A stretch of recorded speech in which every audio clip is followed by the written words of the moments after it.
আসসালামু আলাইকুম বন্ধুরা, অনেকদিন পর কবুতরের বাসায় উঠলাম মই লাগিয়ে। এই কবুতরের বাচ্চা ফুটছে কি না তা আমি উঠলাম। এই তো ওটা প্রায় শেষ। এখন আমি হাতটা জুড়ে নেব, ময়লা না পড়ে। কবুতরের বাসার ভিতরে এখন হাতটা ঢুকাবো। এই তো ঢুকে দিলাম। কোথায় বাচ্চা দেখি? হ্যাঁ, এই তো দেখি। নাই নাই, একটা বাচ্চা পেয়েছি। তো কবুতরের বাচ্চা পালতে আমার অনেক ভালো লাগে। আপনাদের যে কেমন লাগে আমি সঠিক জানি না, তবে আমার অনেক ভালো লাগে।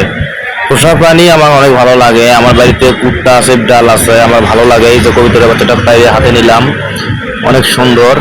তো আপনারা সবাই দোয়া করবেন আমার কবিতা যেন বেশি হয় এবং বেশি বেশি করে এরকম ভিডিও যেন ছাড়তে পারি।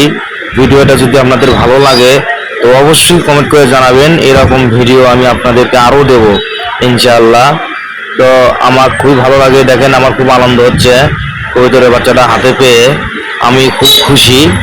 আরও আছে কবুতর আমার, কিন্তু সেগুলো আপনাকে দেখাইনি এখনো। যদি আপনারা দেখতে চান কমেন্টের মাধ্যমে লিখে যাবেন, আমি আপনাদেরকে দেখানোর চেষ্টা করব ইনশাআল্লাহ। তো যারা আমার এই পেজটা ফলো করেননি, ফলো দিয়ে পাশে থাকবেন। আমার খুব আনন্দ হচ্ছে, নাচতে ইচ্ছে করতেছে কিন্তু শরম লাগতেছে, তারপরেও একটু চেষ্টা করতেছি। আপনারা যদি এরকম ভিডিও পেতে চান আমার ভিডিওতে লাইক, কমেন্ট এবং সাথে থাকবেন ফলো দিয়ে। আমি আপনাদের পাশে থাকবো ইনশাআল্লাহ।